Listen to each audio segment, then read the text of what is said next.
Kembali di Kompas Siang, Saudara, kasus pemerkosaan terhadap anak 12 tahun di Medan, Sumatera Utara hingga terinfeksi virus HIV kini memasuki babak baru. Polisi telah menaikkan status kasus ini ke tahap penyidikan.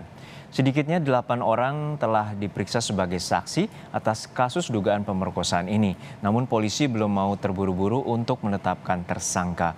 Polisi juga belum menemukan adanya indikasi korban yang dieksploitasi oleh muncikari, seperti yang sebelumnya disebutkan oleh pendamping korban.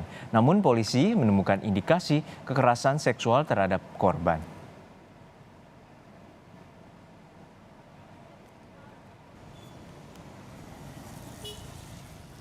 Untuk dugaan eksploitasi dari hasil pemeriksaan para saksi belum kami temukan dugaan eksploitasi. Tapi untuk pencabulannya, Bang? Ada indikasi. Dugaan pencabulan ada indikasi. Ya, Bang, berarti sejauh ini prosesnya udah naik ke sidik ya? sudah. Sudah ada yang ditetapkan Belum sebagai tersangka, Bang? Belum. Masih 8 orang ya Bang yang diperiksa? Ya, sudah 8 orang yang kami lakukan pemeriksaan. Dengan bantuan pendamping, korban melaporkan kasus pemerkosaan yang berulang kali terjadi ke Polrestabes Medan pada 29 Agustus lalu. 3 nama terduga pelaku pemerkosaan diserahkan ke pihak kepolisian. Korban yang kini tidak lagi memiliki orang tua diduga telah menjadi korban pemerkosaan sejumlah orang hingga sempat dijual oleh tantenya yang diduga seorang muncikari. Kini korban yang baru berusia 12 tahun dinyatakan positif terinfeksi HIV dan harus mengonsumsi obat secara rutin.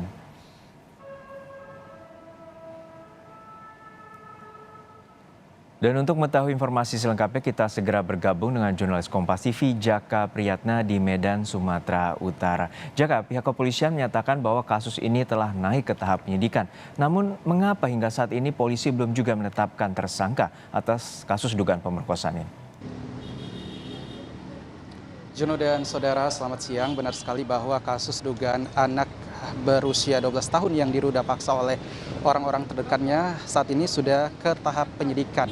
Dan tentunya ini besok, ini informasi yang kami terima terbarunya, besok rencananya ini pihak kepolisian akan melakukan penyelidikan lanjutan ataupun pemeriksaan saksi lanjutan terhadap saksi yang sebelumnya sudah diperiksa. Dan seperti yang Anda sampaikan tadi juga, ini total saksi yang sudah diperiksa ada 8 orang. Dan kenapa ataupun mengapa kemudian pihak polisian sampai saat ini belum menetapkan tersangka, karena memang ini masih terus didalami oleh pihak kepolisian, di samping memang kasus ini diduga sudah terjadi pada tahun 2017 lalu, dan juga dari pemeriksaan ini untuk sementara belum ada ditemukan bahwa adanya dugaan eksploitasi terhadap anak seperti yang diinformasikan sebelumnya. Namun untuk kekerasan seksual ataupun ruda paksa ini sudah dikonfirmasi bahwa memang ada anak ini diduga diruda paksa seperti itu. Sehingga sampai saat ini pun kami masih menunggu informasi penyelidikan lanjutan dari pihak kepolisian. Juno. Jaka, untuk saat ini bagaimana kondisi terakhir dari korban dan dari keluarga, lalu siapa yang bertanggung jawab karena kita mengetahui bahwa korban sudah tidak memiliki orang tua, dan bagaimana proses pendampingan hukum untuk kasus ini?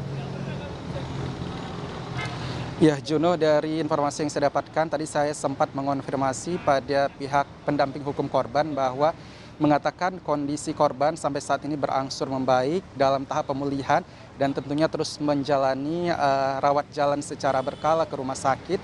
Dan untuk siapa yang mendampingi dari pihak keluarga ini dikonfirmasi tadi tidak ada sampai saat ini pendampingan dari pihak keluarga, karena memang dari kasus ini bergulir ini sudah diserahkan dari pihak keluarga sepenuhnya kepada pendampingan hukum dan juga pendampingan lembaga yang membantu lainnya.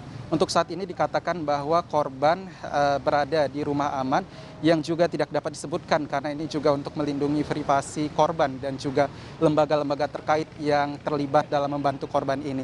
Dan untuk pendampingan hukum ini terus dilakukan, artinya juga ini akan terus diupayakan untuk bagaimana mendapatkan hak agar hak yang baik tentunya untuk anak ini.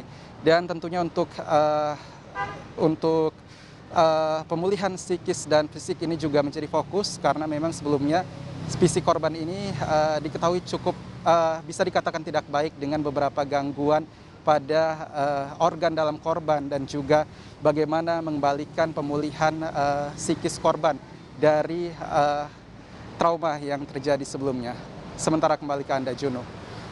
Baik, kita cermati upaya dari pihak kepolisian untuk mengungkap kasus dugaan pemerkosaan ini terhadap anak berusia 12 tahun hingga terinfeksi virus HIV. Terima kasih rekan Jaka Priyatna dari Medan, Sumatera Utara.